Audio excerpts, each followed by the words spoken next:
नमस्कार, राष्ट्रपोस्ट से मैं पवन केसवानी। छत्तीसगढ़ में आज सुबह से ही 5 अलग अलग जिलों पर एक साथ 15 ठिकानों पर छापेमारी की गई।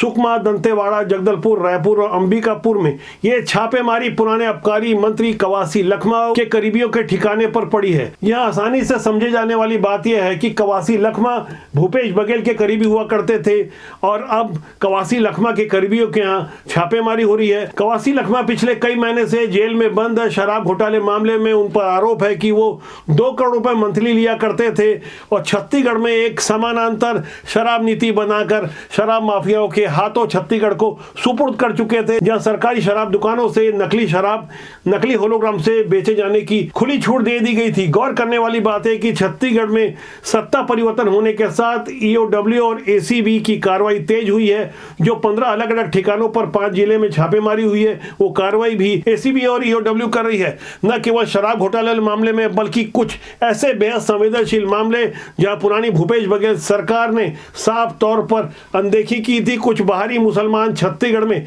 जिस तरह से आकर संदेहास्पद तरीके से रहते थे, खासकर बांग्लादेशी और रोहिंग्या मुसलमानों की जिस तरह से छत्तीसगढ़ में अनदेखी की जा रही थी, उसके नतीजे कवर्धा और साजा विधानसभा में साफ तौर पर देखने को मिले। कवर्धा से मोहम्मद अकबर मंत्री हुआ करते थे और साजा जहां बीरनपुर गांव आता है, विधानसभा के सिर्फ 6 महीना पहले रविंद्र चौबे के निर्वाचन वाले इस इलाके में खानपारा में भुवनेश्वर साहू की निर्ममता पूर्वक मॉब लिंचिंग से हत्या कर दी गई थी। छत्तीसगढ़ में विष्णुदेव साय सरकार के जमाने में जिस तरह से पुराने पाप या पुराने घोटालों से जुड़ी हुई फाइलें निकलकर बाहर आ रही है, वहीं बदले हुए हालात में पुलिस भी कुछ बदले हुए अंदाज में कुछ ऐसी कार्रवाई कर रही है जिसके बारे में पहले छत्तीसगढ़ में सोचना भी मुश्किल था। दुर्ग जिले के एसपी विजय कुमार अग्रवाल ने एक बांग्लादेशी महिला और उसके पति को पकड़कर प्रेस कॉन्फ्रेंस में पत्रकारों के सामने प्रस्तुत किया और ये बताने की कोशिश की कि दुर्ग जिले में जो एसटीएफ का गठन किया गया है, जिसमें तेज तर्रार पुलिस अधिकारी सत्य प्रकाश को प्रभारी बनाया गया है, उनके माध्यम से इस दंपति की गिरफ्तारी हुई है। बांग्लादेशी जो अवैध रूप से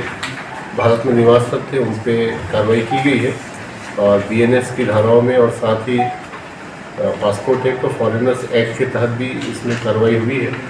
और ये जो दोनों बांग्लादेशी है, शाहिदा खातून नाम की एक बांग्लादेशी महिला जिसने अपना नाम ज्योति बदल दिया था, यानी अपने नाम के साथ उसने धर्म भी बदल दिया था। उसके पति का नाम रासेल शेख बताया गया, जो एक पुराने लूट के मामले का आरोपी था। ये दोनों ही बांग्लादेशी जोड़ी भिलाई में अवैध तरीके से छुप कर रहते थे। बेहद संदेहास्पद परिस्थिति में भिलाई में छिप कर रहने वाली शाहिदा खातून घरेलू काम करती थी और उसका शौहर रासेल शेख किसी कंपनी में मजदूरी किया करता था। दुर्ग एसटीएफ ने 4 दिन में दूसरी बार दंपति को गिरफ्तार किया और जिस तरह से पुलिस ने उन्हें प्रस्तुत किया है, वो बदले हुए हालात की एक तस्वीर है। यहाँ पुलिस की ओर से संदेश दिया जा रहा है, जिन मामलों को पुरानी सरकार नहीं छुआ करती थी, अब खुलकर उन मुद्दों पर बात होती है, चाहे मामला हिंदू मुस्लिम से ही क्यों ना जुड़ा हुआ हो। ऐसे ही बदले हुए हालात में बदली हुई तस्वीर 5 अलग अलग जिलों में देखने को मिली। सुकमा, जगदलपुर, दंतेवाड़ा और अंबिकापुर के अलावा रायपुर में जो एक साथ छापेमारी की गई, उसमें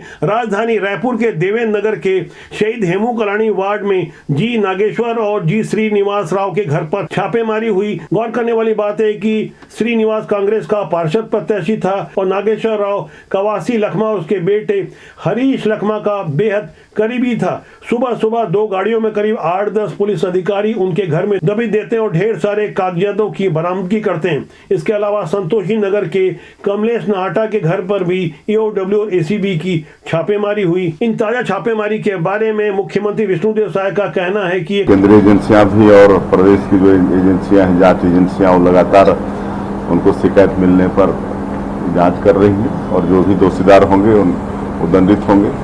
पिछले 4 महीने से छत्तीसगढ़ के पुराने आबकारी मंत्री कवासी लखमा जेल में बंद हैं। उन्हें 15 जनवरी को गिरफ्तार किया गया था। उनके ऊपर साफ तौर पर आरोप है कि 36 महीने में 2-2 करोड़ के हिसाब से उन्होंने 72 करोड़ रुपए की अवैध वसूली की। ईडी के वकील सौरभ पांडे ने मीडिया के सामने ढेर सारे खुलासे किए थे। साथ ही गहराई से समझना होगा कि इन 4 महीनों में कई बार खुद को अनपढ़ बताने वाले कवासी लखमा से हर तरीके से पूछताछ की गई। पुराने मंत्री रह चुके हैं, हैं तो जाहिर है उनके साथ थर्ड डिग्री तो नहीं की गई होगी, लेकिन जिस भी तरीके से मनोवैज्ञानिक तरीके से पूछताछ की गई, जिस तरह से तकनीकी आधार पर जांच की गई, इलेक्ट्रॉनिक डिवाइस से लेकर वो डायरी जो कवासी लखमा के यहाँ से बरामद हुई है, उन ढेर सारे नामों की भी अच्छी तरह से पड़ताल करने के बाद एक बात तो स्पष्ट हो गई कि इस पूरे शराब घोटाले में कहीं ना कहीं पुराने मुख्यमंत्री भूपेश बघेल साफ तौर पर शामिल थे। नहीं तो अनपढ़ कहलाने वाले कवासी लखमा के माध्यम से इस तरह से समानांतर शराब का अवैध धंधा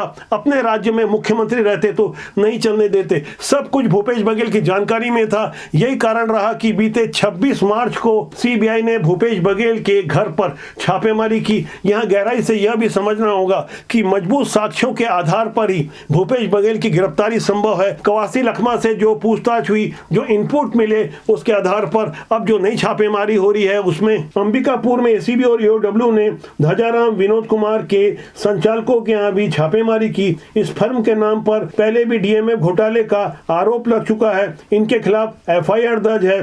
पहले भी ईडी और आयकर विभाग ने इन व्यापारियों पर कार्रवाई की थी। ध्वजाराम विनोद कुमार, फर्म के संचालक मुकेश कुमार और विनोद अग्रवाल के घरों पर छापेमारी के दौरान ढेर सारे ऐसे कागजात बरामद हुए हैं जिससे आने वाले दिनों में भूपेश बघेल और उनके करीबियों की भी परेशानी बढ़ सकती है। राजनीति के बारे में यह अकाट्य सत्य आम जनता भी स्वीकार कर चुकी है कि ऊपर लेवल पर सभी अलग अलग विचारधारा के नेताओं के अच्छे संबंध होते हैं, लेकिन छत्तीसगढ़ के मामले में बात कुछ और है। भाजपा के केंद्रीय नेतृत्व और केंद्र सरकार की जानकारी में छत्तीसगढ़ में भूपेश बघेल सरकार के जमाने में हुए तमाम घपले घोटालों को लेकर 2 सितंबर 2023 को जब भाजपा की ओर से आरोप पत्र जारी किया जा रहा था, तब केंद्रीय मंत्री अमित शाह ने दीनदयाल ऑडिटोरियम में साफ तौर पर कहा था कि यदि छत्तीसगढ़ में भाजपा की सरकार बनती है तो भ्रष्टाचारियों को उल्टा लटकाकर सीधा कर दिया जाएगा। यानी छत्तीसगढ़ के मामले में यह स्पष्ट है कि केंद्र सरकार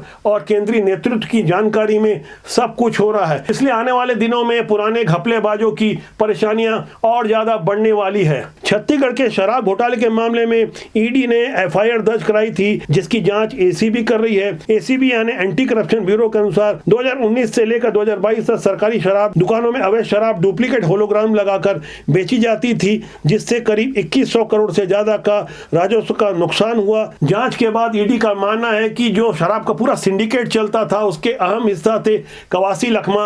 अब कवासी लखमा जो खुद को अनपढ़ बताते थे, क्या अपनी मर्जी से FL10 लाइसेंस की व्यवस्था ला सकते थे? भूपेश बघेल कैबिनेट की मंजूरी के बाद FL10 लाइसेंस पद्धति में जो बदलाव किया गया, खासकर FL10A और FL10B, जहां की FL10A के माध्यम से देसी शराब बेची जाती थी, वहीं FL10B के माध्यम से छत्तीसगढ़ में शराब निर्माताओं से विदेशी ब्रांड की शराब लेकर विभाग को बेची जाती थी। छत्तीसगढ़ में जब दिसंबर 2023 में नई सरकार बनी, तब भी शराब माफियाओं को लगा कि आबकारी अधिकारियों के माध्यम से अपना कारोबार आगे बढ़ा सकते हैं। तब भी FL10 लाइसेंस व्यवस्था को समाप्त नहीं किया गया। 6 महीने का इंतजार किया गया। जैसे ही लोकसभा के चुनाव निपटे, उसके बाद FL10 लाइसेंस पद्धति समाप्त कर दी गई। वहां से एक हैरान करने वाली बात सामने आई कि जून 2024 से लेकर सितंबर 2024 तक सिर्फ 3 महीने में FL10 के माध्यम से जो कमीशन एजेंटों को मिलना था वही 600 करोड़ था। यानी 3 महीने में 600 करोड़ का राजस्व शासन को मिला। इस तरह से साल भर में करीब 2500 करोड़ का अतिरिक्त राजस्व शासन को मिलने लगा। जो पहले राजस्व 8500 करोड़ का था वो बढ़कर 11000 करोड़ का हो गया। लेकिन इसके अलावा जो शराब की कीमतें बढ़ाई गई थी उन पर कोई परिवर्तन नहीं हुआ। इस बारे में ढेर सारे हमारे पास इनपुट आ रहे हैं। बदले हुए हालात में जिस तरह से घेराबंदी हो रही है, पुराने राजनेता जो शराब घोटाले में शामिल थे, अब ये माना जा रहा है कि उनके लिए उल्टी गिनती शुरू हो गई है। हमारे देश में कानून का राज है। यही कारण है कि सफेदपोश अपराधी जो कि राजनेता का लिबास ओढ़ लेते हैं, वो बार बार कहते हैं अपराध करने के बाद कि सबूत लेके आओ, हमारे विरुद्ध कोई सबूत नहीं है, छापेमारी में कुछ नहीं मिला। भूपेश बघेल तो यहां तक कह रहे थे कि क्या जब छापेमारी हुई, नोट गिनने की मशीन आई तो 33-34 लाख की बरामदगी बेहद मामूली रकम थी। भूपेश बघेल जी, आप इसे मामूली कह सकते हैं, लेकिन जो सबूत आपके विरुद्ध लगातार मिल रहे हैं, ढेर सारे मामले हैं जिन पर अभी कार्रवाई होनी बाकी है। खासकर महादेव सट्टा वाले मामले में तो भूपेश बघेल एफआईआर में नामजद आरोपी है। 508 करोड़ रुपए एक्सटॉर्शन मनी लेने का साफ तौर पर उनके सहयोगियों के ऊपर आरोप है। एफआईआर में नाम दर्ज है, लेकिन केंद्रीय एजेंसियों की इस जांच के बाद भी चूंकि आपकी गिरफ्तारी नहीं हुई है, इसलिए आप आज सीना ठोककर यह कह रहे हैं कि आपके विरुद्ध कोई सबूत नहीं है। लेकिन हमारे पास जो पक्की जानकारी है, आने वाले दिनों में वो सबूत भी सार्वजनिक होंगे और आपकी गिरफ्तारी भी अच्छी तरह से सार्वजनिक हो जाएगी। जनता के प्रति ईमानदार बने रहने की कस्में खाने वाले सफेदपोश नेताओं के बारे में पूरी दुनिया अच्छी तरह से जान चुकी है। शपथ भी झूठी खाई जाती है और जिस तरह से प्रॉपर्टी बनाई जाती है, जिस तरह से घपले घोटाले करते हुए जनता को लूटने का काम होता रहा है, उससे कहीं ना कहीं राजनीति बुरी तरह से बदनाम होती है और अच्छे लोग राजनीति में आने से लगातार बसते रहते हैं। राजनीति से आम आदमी इसलिए भी परहेज करता है क्योंकि जो बातें नहीं कही जाती उसका भी कुछ अपने ही ढंग से विरोधी दल के नेता इंटरप्रिटेशन करते हैं। जैसे मध्य प्रदेश के उप मुख्यमंत्री ऑपरेशन सिंदूर के बारे में भाषण दे रहे थे, तब उन्होंने प्रधानमंत्री मोदी का नाम लेते हुए सेना के बारे में कुछ बातें कही, जहां उन्होंने कहा कि भारतीय सेना का नतमस्तक है। लेकिन उनके विरोधियों ने यह समझा दिया कि सेना को मोदी के आगे झुकने या नतमस्तक करने की बातें वो कह रहे हैं। उनके इन शब्दों पर आप गौर करें। जिन माताओं के सिंदूर को मिटाने का काम जिन लोगों ने किया, जिन आतंकवादियों ने किया और जिन आतंकवादियों को जिनने पाला, जो पाल रहे हैं, उनको नेस्त नाबूद नहीं कर देंगे तब तक चैन की सांस नहीं लेंगे। और यशस्वी प्रधानमंत्री जी को हम धन्यवाद देना चाहेंगे और पूरा देश की वो सेना, वो सैनिक उनके चरणों में नतमस्तक है। उनके चरणों में पूरा देश नतमस्तक है। उन्होंने जो जवाब दिया है उसकी जितनी सराहना की जाए, जितना कहा जाए, एक बार उनके लिए जोरदार ताली बजा करके साथ। वैसे राजनीति का यह दांवपेच नया नहीं है। दशकों पहले अटल जी के बारे में यह बताया गया था कि उन्होंने इंदिरा गांधी को दुर्गा कहा, लेकिन रजत शर्मा के आपकी अदालत कार्यक्रम में स्वयं अटल जी ने इसका जोरदार खंडन करते हुए अपने अंदाज में अपनी बातें कुछ इस तरह से रखी थी। हमारे वाजपेयी साहब बोले इंदिरा गांधी तो दुर्गा है, उन्होंने खुद बोले। उनके लोग अब कुछ क्यों नहीं बोलते, लेकिन बोले ये तो देश को बचाने वाली दुर्गा है। इंदिरा गांधी को आपने दुर्गा कहा था? मैंने दुर्गा नहीं कहा, ये भी अखबार वालों ने छाप दिया और मैं खंडन करता रह गया कि मैंने नहीं कहा नहीं, आपने कहा है, आपने कहा है। फिर इस पर बड़ी खोज हुई। श्रीमती पुपुल जयकर ने इंदिरा जी के बारे में एक पुस्तक लिखी और उस पुस्तक में वो इस बात का उल्लेख करना चाहती थी कि वाजपेयी ने इंदिरा जी को दुर्गा कहा है। तो पहले मेरे पास आई, मैंने कहा कि नहीं, मैंने नहीं कहा। मेरे नाम से छप गया था जरूर, लेकिन मैंने कहा नहीं था। तो फिर उन्होंने लाइब्रेरी में जाकर सारी किताबें खंगाल ली और सारी कार्रवाइयां देख ली, उसमें कहीं दुर्गा नहीं मिला। लेकिन अभी भी दुर्गा मेरे पीछे है, जैसे आपके सवाल से लगता है। भूपेश बघेल के बारे में ढेर सारी जानकारियां सामने आ रही है कि वो 5 साल मुख्यमंत्री थे तो उन्होंने इतने सारे अपराध घोटाले कैसे होने दिए। क्या सिर्फ भूपेश बघेल ही एक ऐसे व्यक्ति हैं जिनके पीछे केंद्रीय एजेंसियां जानबूझकर पड़ी है? क्या बिना आग के धुआं उठ रहा है? ढेर सारी तमाम ऐसी बातें हैं जिन्हें समय समय पर रसूखदार नेताओं द्वारा दबा दिया जाता है। गहराई से समझने वाली बात यह है कि भूपेश बघेल के पदुम नगर भिलाई 3 स्थित डॉक्टर खूबचंद बघेल कॉलेज में पढ़ाने वाले डॉक्टर विनोद वर्मा के ऊपर रीवा के भाड़े के गुंडों के द्वारा जो हमला किया गया, उस मामले में उनके पुत्र चेतन बघेल और उनकी बेटी दीप्ति बघेल को भिलाई 3 थाने लाकर पूछताछ की गई, उनके मोबाइल जब्त किए गए। लेकिन दिल्ली के जाने माने विवादित वकील कपिल सिब्बल के माध्यम से हाई कोर्ट में स्टे लगवा दिया गया कि मोबाइल में छिपे हुए राज को सार्वजनिक नहीं किया जाए। लेकिन उससे भी हैरानी की बात यह है कि जिस विनोद वर्मा की जगह जगह हड्डियां तोड़ी गई थी, बीच रोड में उस प्रोफेसर को मारा गया था, वो दिल्ली एयरलिफ्ट कर ले जाया गया। लेकिन अब पता चला कि उन्होंने दिल्ली में बैठे बैठे वीआर ले लिया है, वो मामला कहीं दबसा गया है। गौर करने वाली बात है कि प्रोबी शर्मा जैसे तमाम लोग जो चेतन बघेल के बेहद करीबी थे, वो जेल में बंद हैं, जिनके बारे में एकदम स्पष्ट हो चुका है कि वो भाड़े के गुंडे लेकर आए थे।